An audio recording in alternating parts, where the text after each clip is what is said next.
ये कहानी दक्षिण भारत के विजयनगर साम्राज्य के मशहूर विदूषक और मंत्री तेनालीराम के बारे में है।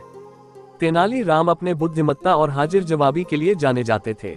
यह एक रहस्यपूर्ण घटना की कहानी है जिसमें तेनालीराम ने अपनी बुद्धिमत्ता से न केवल राजा को प्रभावित किया बल्कि एक बड़ी साजिश का पर्दाफाश भी किया। कहानी शुरू होती है। विजयनगर के राजा कृष्णदेव राय के दरबार में एक व्यापारी आया। उसने राजा को एक बेहद कीमती हार दिखाया जिसे उसने बड़े जतन से बनाया था। उसने बताया कि यह हार किसी विशेष अवसर पर राजा को भेंट करना चाहता था। राजा ने हार की सुंदरता देखकर उसे स्वीकार कर लिया और व्यापारी को ढेर सारी दौलत दी।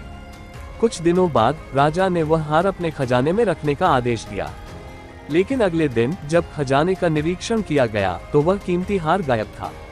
ये देखकर राजा बहुत क्रोधित हुआ और उसने तुरंत अपने दरबारियों से पूछताछ शुरू की। किसी ने कहा कि शायद खजाने के कर्मचारी ने हार चुराया हो, तो किसी ने कहा कि किसी बाहरी व्यक्ति ने इसे चुरा लिया होगा। राजा ने मामले की जांच के लिए तेनालीराम को बुलाया। तेनालीराम ने चुपचाप सुना और कहा, महाराज, यह मामला जितना दिख रहा है उससे कहीं अधिक पेचीदा है। मुझे इस रहस्य को सुलझाने के लिए कुछ समय चाहिए। तेनालीराम ने अगले कुछ दिनों में दरबार के सभी कर्मचारियों और संदिग्ध लोगों की गतिविधियों पर नजर रखी। उसने ये भी पता लगाया कि व्यापारी उस समय कहाँ था जब हार गायब हुआ था। तेनालीराम को संदेह हुआ कि यह व्यापारी ही हो सकता है जिसने साजिश रची हो।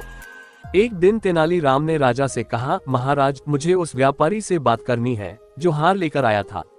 राजा ने व्यापारी को दरबार में बुलाया। तेनालीराम ने उससे पूछा, क्या तुमने वह हार बनाया था? व्यापारी ने गर्व से कहा, हाँ महाराज। तेनालीराम ने मुस्कुराते हुए कहा, तो फिर तुम्हें ये भी मालूम होगा कि उस हार के अंदर एक गुप्त संदेश छिपा हुआ था। ये सुनकर व्यापारी का चेहरा सफेद हो गया। उसने तुरंत घुटनों पर गिरकर माफी मांगते हुए कहा, मुझे माफ कर दीजिए महाराज। मैंने लालच में आकर यह साजिश रची थी। मैं चाहता था कि आप मुझे ढेर सारा धन दें और फिर मैं चोरी का दोष आपके खजाने के कर्मचारियों पर डाल दूं। लेकिन तेनालीराम की बुद्धिमत्ता ने मेरी योजना को विफल कर दिया। राजा ने व्यापारी को उसकी गलती के लिए दंडित किया और तेनालीराम की प्रशंसा की। इस प्रकार तेनालीराम ने अपनी चतुराई से एक और रहस्य को सुलझाया और विजयनगर साम्राज्य की प्रतिष्ठा को बचाया।